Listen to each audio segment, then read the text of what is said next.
सभी चाहते हैं लेकिन सुख जैसा काम नहीं करते। दुख नहीं चाहते लेकिन दुख का ही काम करते हैं। सुख कहाँ से मिलेगा? सुख कहाँ से मिलेगा? सुख देव शास्त्र गुरु के चरणों में मिलेगा और हमें फुर्सत नहीं देव शास्त्र गुरु के चरणों में आने की। देखो संख्या कितनी है सानवाड़ा की और कितने लोग बैठे हैं यहाँ।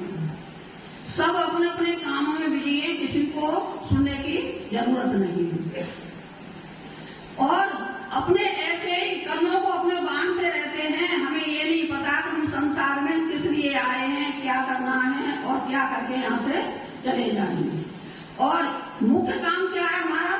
हम संसार को मानते हैं लेकिन अपनी आत्मा को हमने कभी भी पहचाना नहीं है। हम आत्मा के लिए क्या करते हैं? सुबह से बताओ क्या करते हैं? सुबह उठते ही अपने काम में लग जाते हैं, अपने परिवार का सब पालन पोषण करके सब उनका काम वो जरूरी है लेकिन ये अपना काम जरूरी नहीं है, क्योंकि हमने अनादिकाल से यही हमारी रुचि बनी आई है, उसी में हम मस्त रहते हैं। देव शास्त्र गुरु के पास कब आते हैं? जब हम सब काम से निवृत्त हो जाते हैं, उसे हम अपना काम समझते हैं और ये हम काम जरूरी नहीं समझते। और अगर आगे जाते हैं तो बातों बातों में बैठे बैठे न मालूम कितने कर्मों का बंधन कर देते हैं, ये हमें पता नहीं है। इसी प्रकार एक बार राजा ने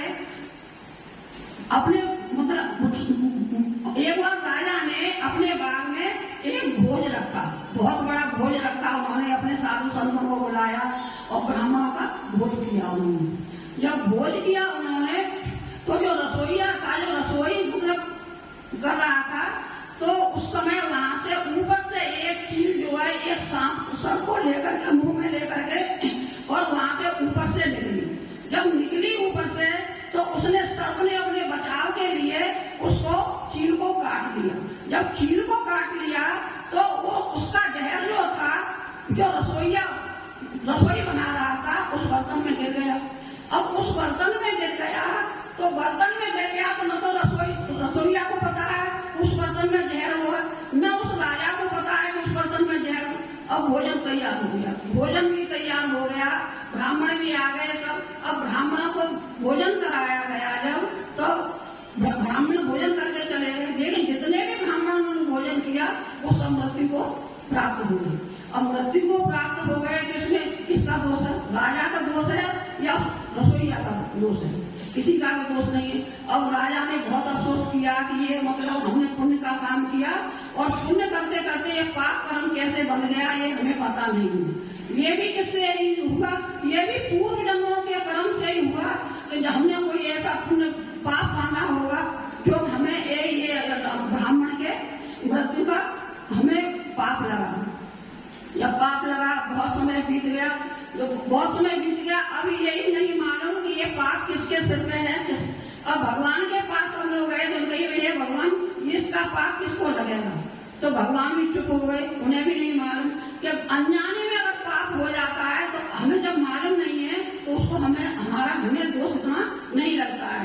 लेकिन हम जानबूझ के जब कर रहे हैं कि हमें सब पता है कि हमें ये करना है और उसके बाद भी हम उल्टे काम कर रहे हैं तो उसका दोष हम ही को लगेगा।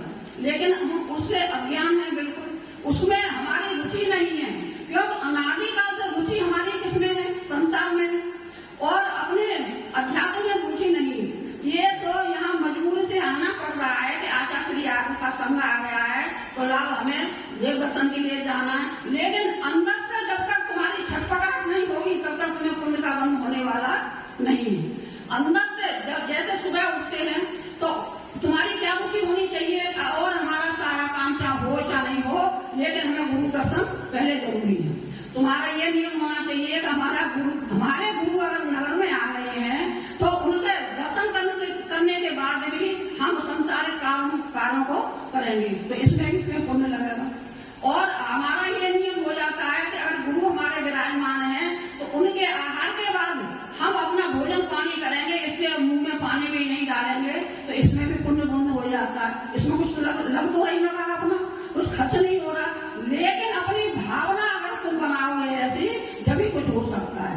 अब आचार्य के डेढ़ पौने 2 महीने होने जा रहे हैं, प्रवचन हो रहे हैं, माता जी शाम को समझा रही है कर्म का, लेकिन तुम लोगों के दिमाग में ये क्यों नहीं आता? क्योंकि हमारे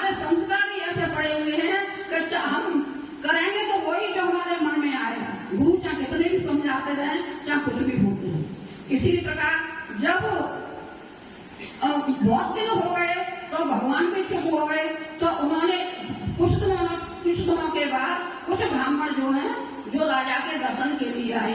जब राजा के दर्शन के लिए आए तो उन्होंने एक महिला से महल का पता पूछा कि राजमहल का पता किधर है।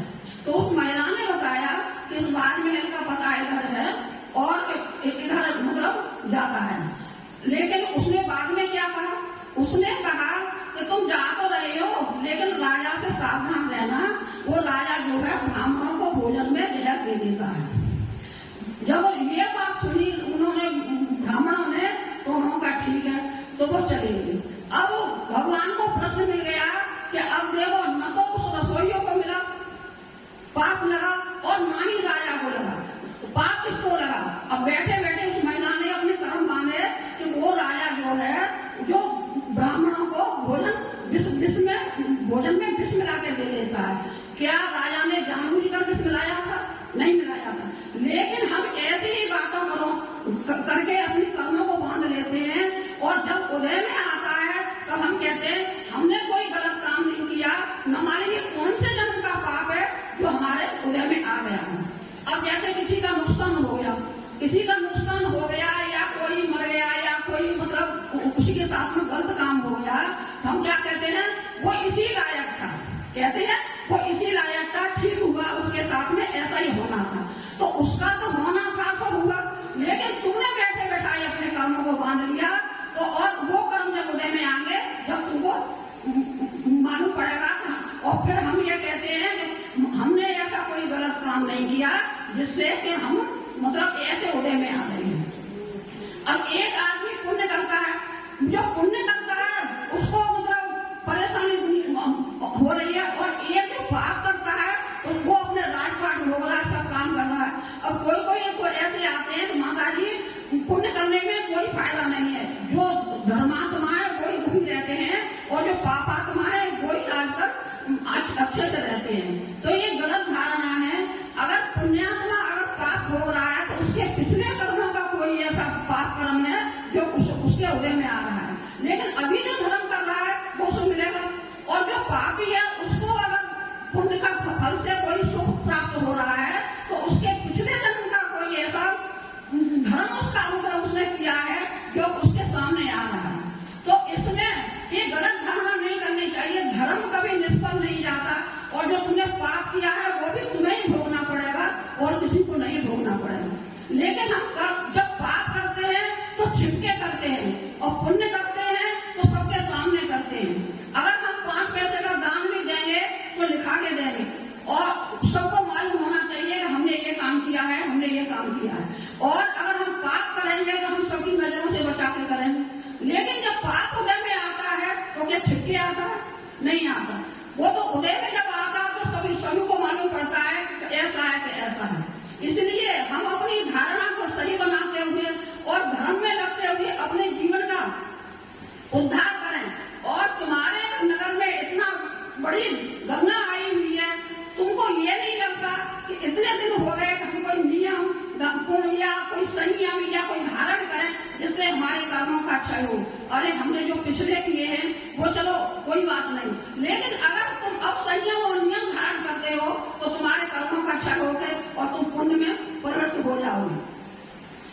आचार्य को क्या है ये बताओ पहले। इतने उपदेश दे रहे हैं, सब कर रहे हैं, माता जी बता रही हैं, क्या इन्हें कोई आपसे कुछ प्रलोभन है या क्या है, लोभ है क्या है। लेकिन वो क्यों समझा रही है कि तुम संसार सागर में पड़े हुए हो तो तुम किसी तरह से संसार सागर से पार हो और तुम अपने नियम धर्म का पालन करो और कोई इसका वो नहीं है। अब ये तो है गंगा चली जाएगी लेकिन तुम अपने हाथ मलते ऐसे ही रह जाओगे। कर्मों की स्थिति बहुत वो है। हम ये सोचते हैं हमें कोई नहीं देख रहा, लेकिन कौन अपनी आत्मा तो हमको देख रही है, हर पल देख रही है। अच्छा ये बताओ, जब तुम कोई गलत काम करते हो चाहे कोई नहीं देख रहा हो, लेकिन बाद में तुम पश्चाताप होता है, अरे हमने ये गलत काम किया, तो कोई न कोई तो देख रहा है। तो ये नहीं है, यहाँ के कंप्यूटर में तो गलती हो सकती है, लेकिन उस ऊपर वाले कंप्यूटर में कोई गलती नहीं। जो जैसा कर्म करेगा वो उतना ही मतलब और ज्यादा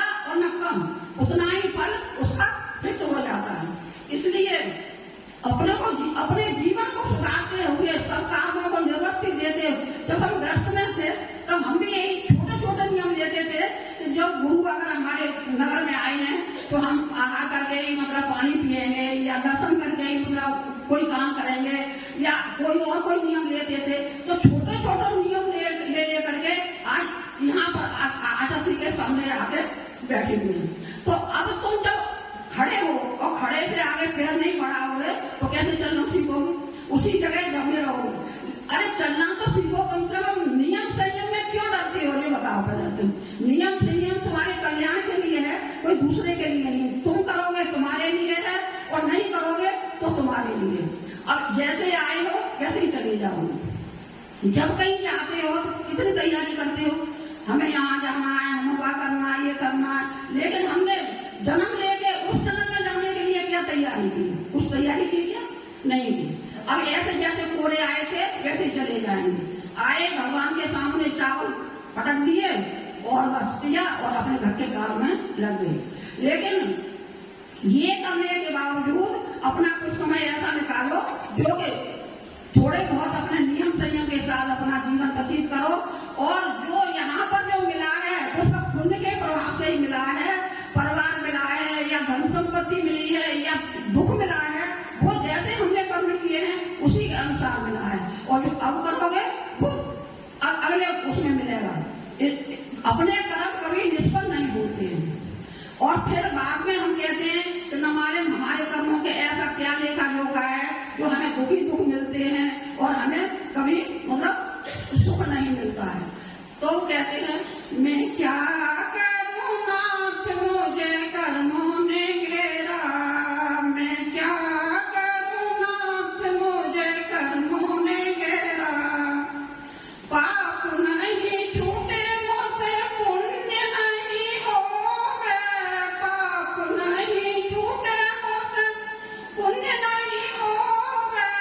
देने के नाम से जिया मेरा रोवे, देने के नाम से जिया मेरा रोवे।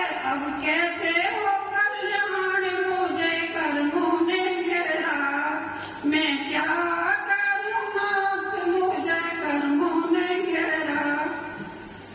भगवान के सामने कहते हैं कि मुझे कर्मों ने घेरा, लेकिन ये कर्म को कौन करेगा? हम ही करेंगे। हमारे अंदर इतनी शक्ति है कि हम अपने कर्मों का नाश इस मनुष्य लोक में नाश कर सकते हैं और करके अपना आनंद को प्रकट कर सकते हैं। बोले आचार्य सुंदर सागर जी महाराज की